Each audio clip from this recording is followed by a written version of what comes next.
안녕하세요. 한의사 김영찬입니다. 2024년 수능시험의 유일한 만점자가 서울대 의대에 진학하지 못했다는 뉴스 기사를 보신 기억이 나시나요?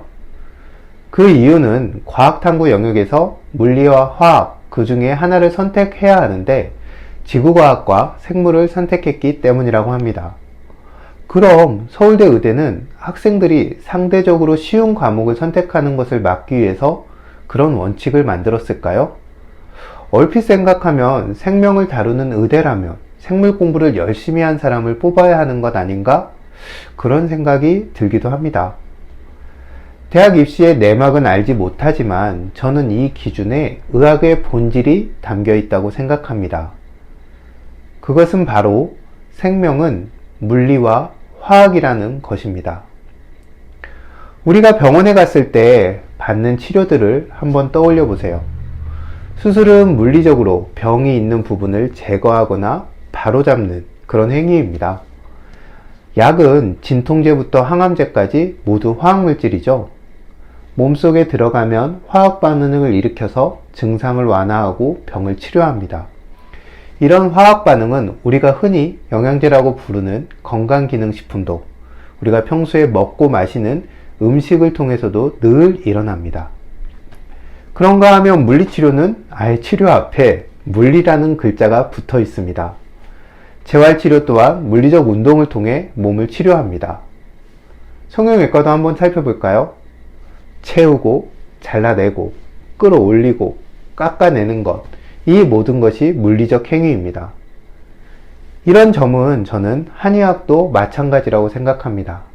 다만 인간의 몸과 생명을 바라보는 관점이 서양의학과 다릅니다.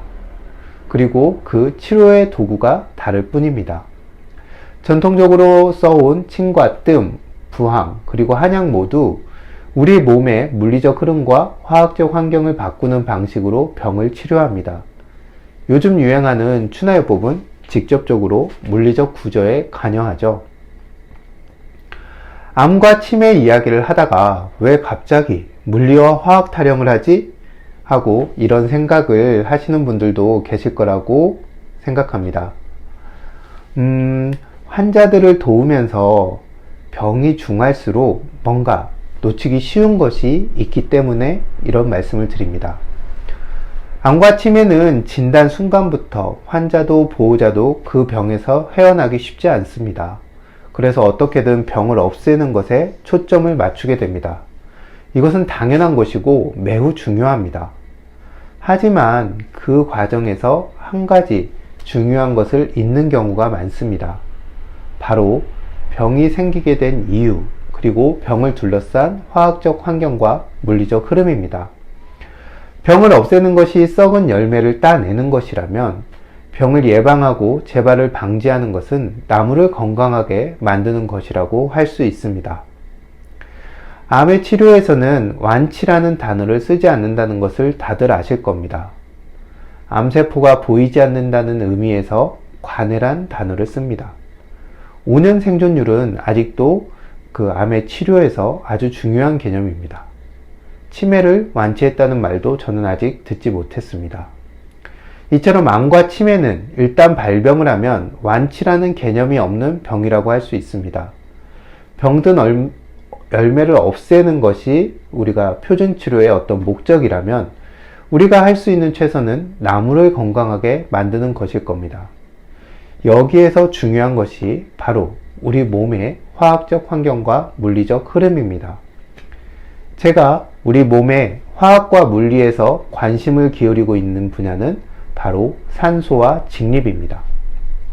물 없이는 며칠, 음식이 없는 상황에서는 그보다 조금 더 살 수 있지만 숨을 쉬지 못하면 우리는 금방 죽습니다. 산소가 없으면 에너지를 만들지 못하고 에너지가 없으면 모든 장기의 기능이 멈추기 때문입니다. 세포가 산소를 이용해서 에너지를 만들어 온 역사는 인류의 역사와 비교할 수 없을 정도로 오래되었습니다. 말하자면 산소 호흡을 하는 세포가 있은 후에 인류도 생길 수 있었다, 이렇게 말할 수 있습니다. 그런데 만약 우리 몸이 만성적으로 산소가 부족한 상황에 빠지게 된다면 어떻게 될까요? 물론 금방 죽거나 병들지는 않을 겁니다. 우리 몸은 열악한 환경 속에서도 어떻게든 살기 위해서 노력하고 또 적응할 거기 때문입니다. 산소가 부족한 저산소 상태는 저에너지 상태를 말합니다. 장작이 충분해도 공기가 통하지 않으면 잘 안 타고 화력이 약한 것과 같습니다. 에너지가 부족하면 세포들의 활성은 떨어지고 장기의 기능은 저하됩니다. 면역 시스템 또한 마찬가지고요. 단기간 저산소 상태에 빠지는 것은 별 문제가 없을 겁니다. 하지만 이 상태가 계속 지속된다면 몸에 생긴 문제들을 해결하지 못하게 될 겁니다. 마치 이미 절반쯤 늙은 것 같은 몸으로 살아가게 될 겁니다. 당연히 노화와 관련된 각종 질병이 발생할 확률은 증가할 것입니다. 또한 그 발병하는 시점 또한 빨라질 수 있습니다. 암과 치매도 마찬가지입니다. 최근 들어 비교적 젊은 연령층의 발병률이 높아지는 데는 이런 영향도 있다고 생각합니다. 일반적으로 유해한 환경에 노출되고 정신적 스트레스를 많이 받는 것이 현대인의 병에 큰 영향을 준다고 알려져 있습니다. 저는 이런 요소들 때문에 사람들이 제대로 숨을 쉬지 못하고 이로 인해 만성적인 저상수 상태에 빠져 있는 것이 병의 발생에 영향을 준다고 생각합니다. 그래서 저는 만성질환이나 중환병에 걸린 환자들에게 걷기와 산책과 같은 무리 없는 운동과 숨을 잘 쉬는 연습을 할 것을 꼭 권하고 있습니다. 산소가 몸속 화학에서 중요하다면 물리에서 중요한 것은 두 다리로 잘 서고 걷는 능력, 바로 직립구조라고 생각합니다. 산소를 이용한 에너지 생산을 통해 세포 수준에서 진화의 어떤 동력을 얻었다면 인류가 현재와 같은 문명을 이루고 살게 된 것은 직립을 통한 두 손의 자유가 결정적 요인이었다고 저는 생각합니다. 우리가 잘 서고 잘 걷는 물리적 흐름을 유지할 때 건강할 수 있습니다. 그런데 이 능력은 나이가 들면서 점점 약해집니다. 앞서 말한 대로 진화의 목적은 장수가 아니기 때문입니다. 이 직립의 힘이 천천히 약해지고 일정 수준 이하로 떨어지지 않도록 관리하는 것이 매우 중요합니다. 여기에서 걷는 것은 가장 기본이 됩니다. 여기에 나의 성향과 라이프 스타일에 맞는 좀 더 효과적인 움직임을 통해 이 속도를 늦출 수 있습니다. 제가 환자들에게 그리고 관심 있는 분들에게 참장을 가르치는 것도 이런 이유에서입니다. 장수와 관련된 동양의 약물과 운동을 해석해 보면 직립과 호흡의 힘을 키우는 데 도움이 되는 것을 알 수 있습니다. 물질과학 이전에 깊은 관찰을 통해 터득한 일종의 지혜라고 생각합니다. 직립의 구조와 흐름이 중요한 이유는 뇌가 우리 몸에서 가장 높은 위치에 자리 잡고 있기 때문이기도 합니다. 서고 걷는 힘이 약해지면 당연히 순환의 힘은 떨어집니다. 뇌로 가는 순환도 당연히 영향을 받게 될 것입니다. 혈관을 통한 혈액순환 외에도 뇌를 포함한 몸 전체에는 림프 시스템이 존재합니다. 림프 시스템은 면역기관이면서 우리 몸의 청소를 담당한다고 말할 수 있습니다. 좋은 기능을 유지하는 데는 좋은 것을 넣어주는 것도 중요하지만 노폐물을 청소하는 것 또한 그 못지않게 매우 중요합니다. 만성질환자나 약물을 오래 복용한 환자들의 치료에서 몸에 좋다는 것보다 해독이 더 중요할 때도 있습니다. 이 또한 이와 같은 원리 때문입니다. 이 림프 시스템이 작동하는 힘은 근육이 수축과 이완을 하면서 생기는 펌핑하는 힘과 호흡으로 만들어지는 음압에서 발생합니다. 직립의 힘이 약해지고 제대로 숨을 쉬지 못하면 림프 순환에 문제가 발생합니다. 여기에 수면 부족과 불면까지 더해지면 뇌 건강은 쉽게 나빠질 수 있습니다.